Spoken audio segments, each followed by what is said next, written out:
Hi there, and welcome to Bold Hearts, a production of the American Heart Association in Central Indiana to highlight the great work being done to help Hoosiers live longer, healthier lives.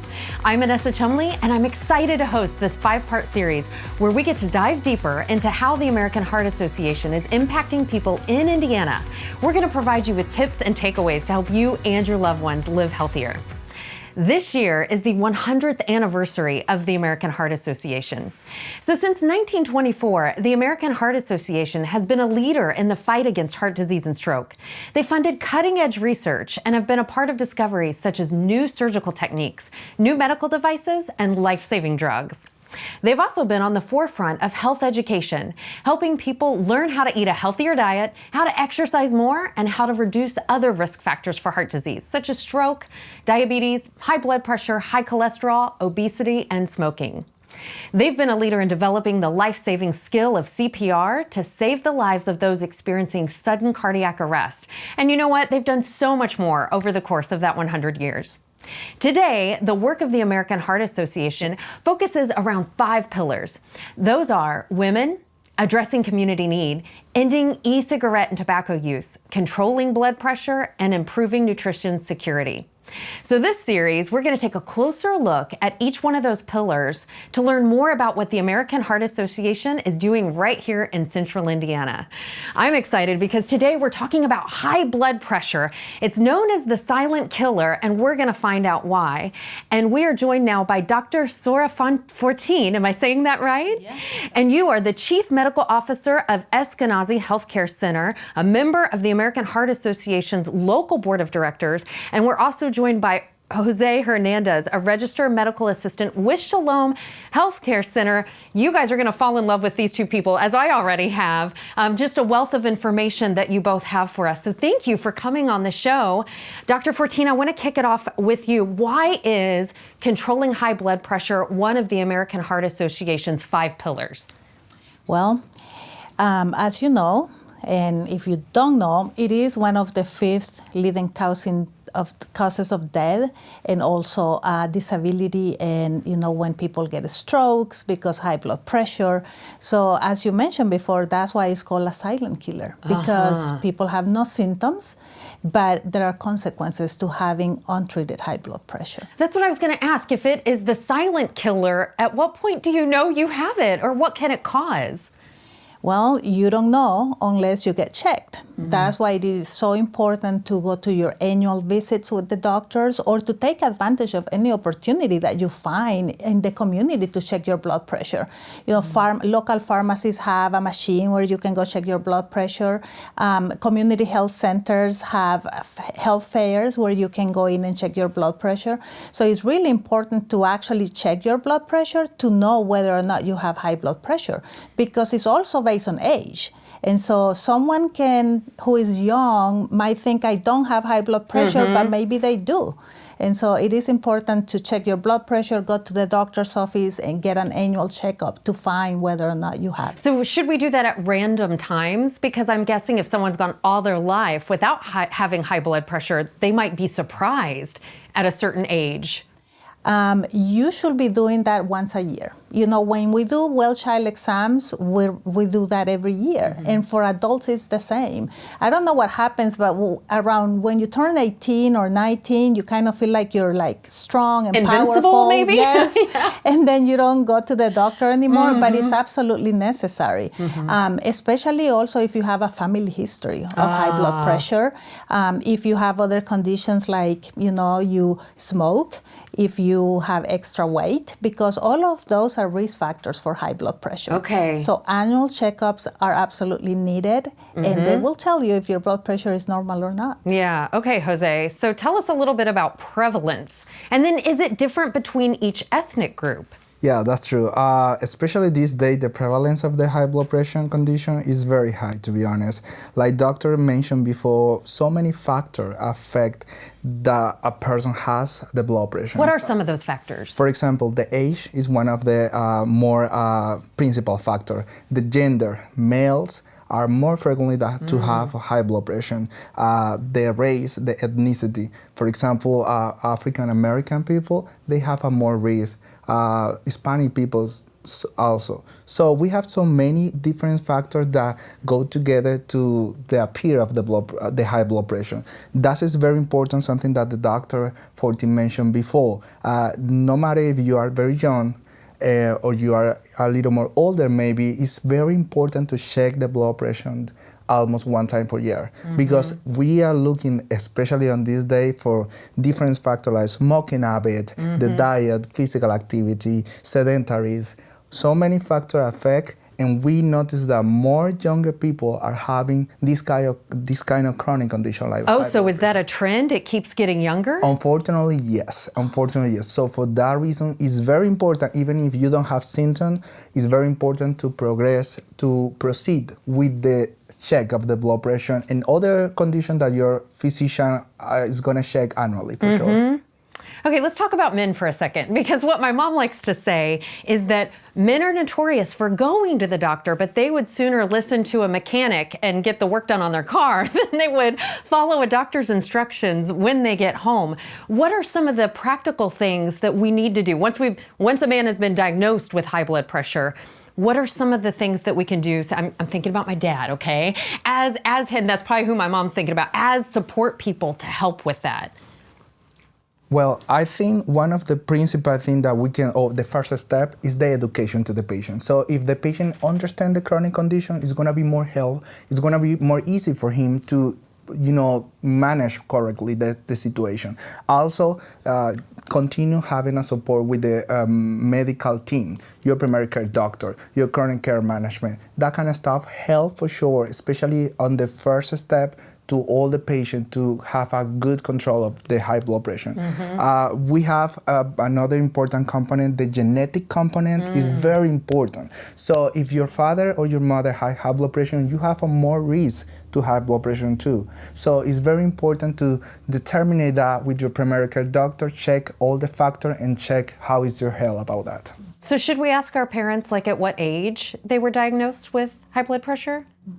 That is something important to know. And on top of education, as Jose just mentioned, is also helping people understand the consequences. So having high blood pressure, you have no symptoms. Okay, so that's challenge, because if people have no symptoms, then you don't feel like you need anything, right? But having no symptoms doesn't mean that your body's not getting the consequences of the high blood pressure.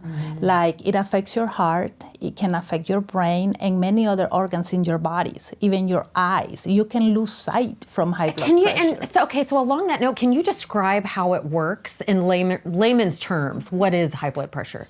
High blood pressure is, the way I explain to my patients is basically like the pipes in your sink, okay? So when those pipes get grease around them, okay, or when those pipes become stiff, whether because age, genetics, high cholesterol, smoking, the pressure, which is like, let's think of water, the pressure of that water goes up. So the pressure of the blood goes up inside the body. And when the pressure is high, then it damages all the organs that are around that system. Okay. And that includes everything. Includes your brain, your eyes, your heart, your kidneys, your just every single organ in your body is being affected because you have increased the pressure in that system.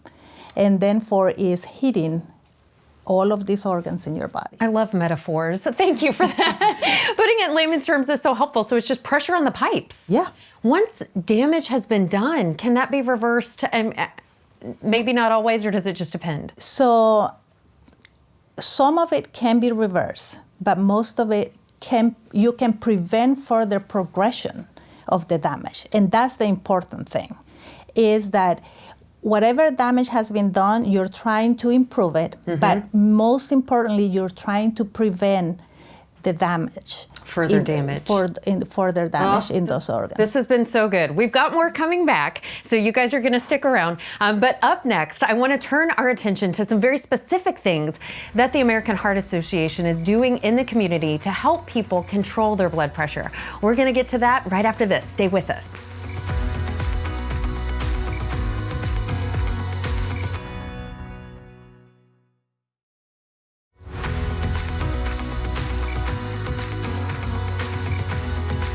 Welcome back to Bold Hearts, one of a 5-part series that the American Heart Association has to celebrate its 100th anniversary to help Hoosiers live longer and healthier lives. Today we're focusing on blood pressure, and I'm joined by Dr. Fortin and Jose. Thank you so much. We just went through a lot of great information about what high blood pressure is and what we can do about it. Jose, I want to turn our focus right now because you work with Shalom Health Care Center. Can you tell us more about Shalom Health Care Center? Where are you located? What do you do? Sure, Annessa. Shalom Health Care Center is a family medicine clinic. We have 2 principal locations, one between 34 and Lafayette Road, and the other one between 56th Street and Lafayette Road. So basically, like a family medicine clinic, we receive patients from all the age. We have also pediatric area. We have GYN area. We receive patients with all the status about the insurance, patients without insurance, under insurance, with insurance. So basically, we offer the attention, the medical attention to all the patients in the Indianapolis area. That's wonderful to hear, because if somebody's watching, they think, I don't have insurance, what do I do? Please walk into Shalom, correct? Exactly, yes. We have options for everybody. So don't feel like, oh no, I don't want to have access to the medical, system because I don't have insurance or I lost my insurance recently. You can go to Shalom. We have some ways to help you for sure. Okay, so Shalom is a federally qualified health center. What does that mean? And then what role does your organization play in healthcare centers? Yeah, that is very important to mention. Thank you for that. So that means basically we, like a family medicine clinic, we receive federal grants. Every 3 years, we have to do like a renovation for that. And that gives us the possibility or the ability to run some different programs to offer to the community more easy access to the health system. Great. That's amazing because, for example, we have a very specific discount program that we offer to patients without insurance where they can go and apply. We take in consideration different social factors, like, for example, employment status of the patient or number of the members of the family, and the patient just have to pay a nominal fee, very low in comparison to other options around. I feel like something like that is kind of a barrier buster. Like if a viewer's watching thinking, I can't, you have just lowered all the barriers and kind of stood there with your arms open. Come, we will help. Yeah, like I said before,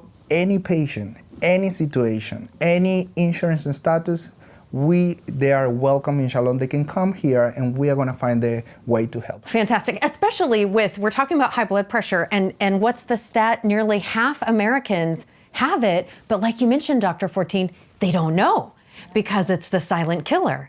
So you said, what is most important for us to do? Get your annual checkup. Go to the doctor, get your annual checkup and find out. So Can you tell me about some of the challenges people face that make it difficult to seek care in what we might call a more traditional healthcare system? Yeah, as Jose mentioned, I think for some people is a lack of access to health coverage. And so they worry that if they don't have a way, if they don't have insurance, how am I going to pay for this bill? How much is it going to be? And that's why federal qualified health centers exist, to be able to provide care to those who don't have insurance or are having challenges, because we never know. One day you might have a job and have perfect insurance, and next day you don't.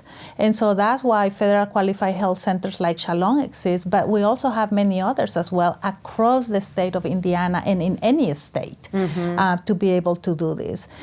So another challenge, I think, is people don't understand they need to prioritize their health. They worry about I have to take care of the family, I have to go to work, I have to do this. Everything becomes more important. Until you have a devastating consequence of uncontrolled high blood pressure, like a stroke, heart attacks and things like that. So whenever you think about, I want to take care of my family, I want to do this, take care of yourself first, because that is going to allow you to take care of your family long term. Very important. Women are notoriously guilty for that, aren't they? So that's part of self-care and being able to take care of your family for longer. I want to make sure and get to, you work hand in hand with the American Heart Association and Eskenazi with their target BP program with the American Heart Association's Target BP program.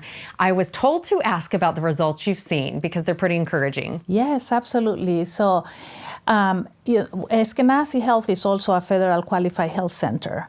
And we have to deliver results. We have to deliver outcomes. And we have measures that we're accountable for. So the federal government says, ask, how are you doing a good job with controlling blood sugars, controlling blood pressure, and other things as well. And so controlling blood pressure is actually a goal for all federal qualified health centers. It should be a goal for healthcare systems because it decreases stroke, heart attacks, and disability long term, so improves people's lives, period. You're seeing good outcomes. Yes, That's and great. so we wanted to improve our blood pressure numbers, and as the chief medical officer for Eskenazi, that was absolutely one of my goals. And we tried different things, but we couldn't really see much improvement. We tried different things and we were seeing like a 1% improvement, but we weren't getting there. And so we decided to partner with the American Heart Association with their BP Target program and start using some of their, education material to educate our staff, educate our providers to be able to let's improve this measure. And in a year span, we've been able to improve it by 5%.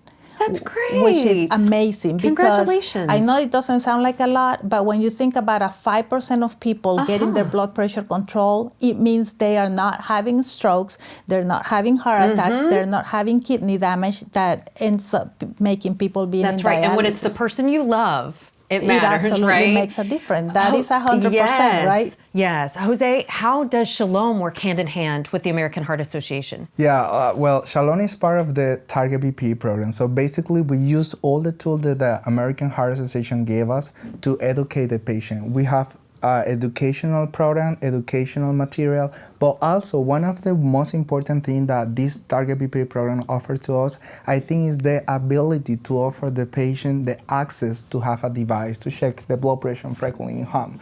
And the reason is because Dr. Fortin mentioned before, sometimes life is busy.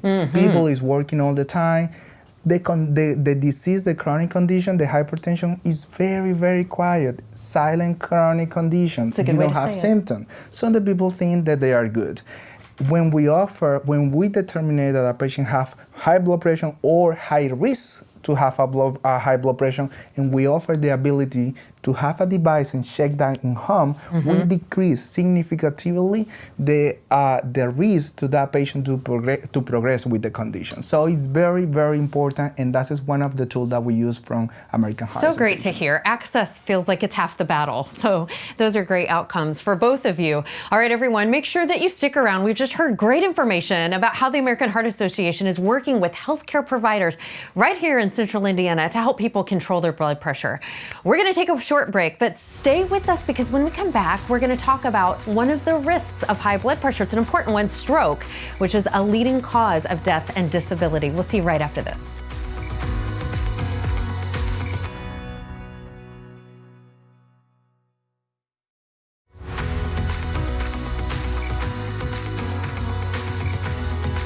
Welcome back to Bold Hearts, a 5-part series by the American Heart Association to celebrate their 100th anniversary and help Hoosiers live longer, healthier lives. So today we've been focusing on high blood pressure. We've been talking with Dr. Fortin and Jose. Dr. Fortin, you mentioned earlier that high blood pressure increases the risk of stroke. What is stroke, and how would people know if they're having one? Yeah. Well, a stroke is when the blood flow to your brain is stopped, whether that's because you have a clot or whether because you have a narrowing in the arteries of your brain.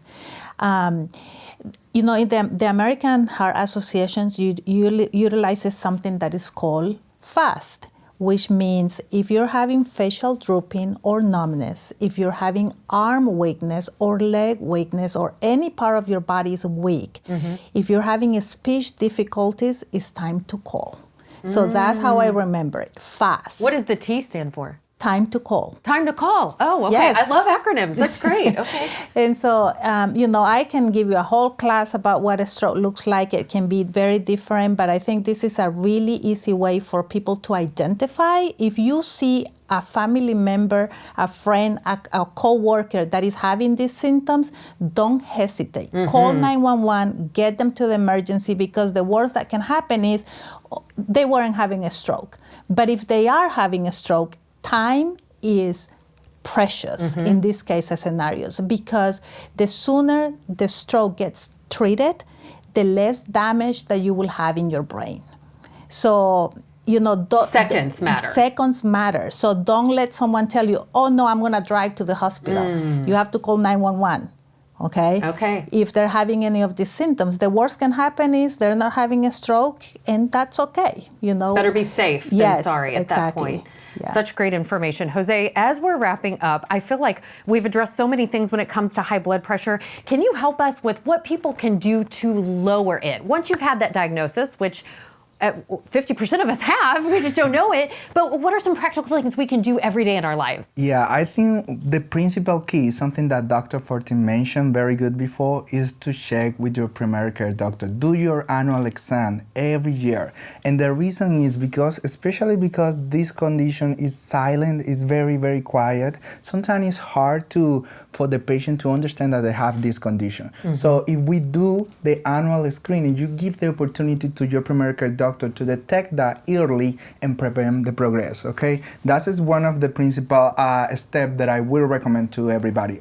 If you notice that in your family, your brother, sister, father, or mother, anyone in your family have high blood pressure, even if you feel good, go to your doctor and talk about that. That is the best decision that you can take. Great advice. Yeah. Okay. There's also many things that we can do at home without going to the doctor. I'm not saying don't go to the doctor. I'm saying you can do these other practical things we can do to help. Diet. Okay. So decrease the salt in your diet. That would be really helpful. Exercise on regular basis, at least 30 minutes, 5 days a week.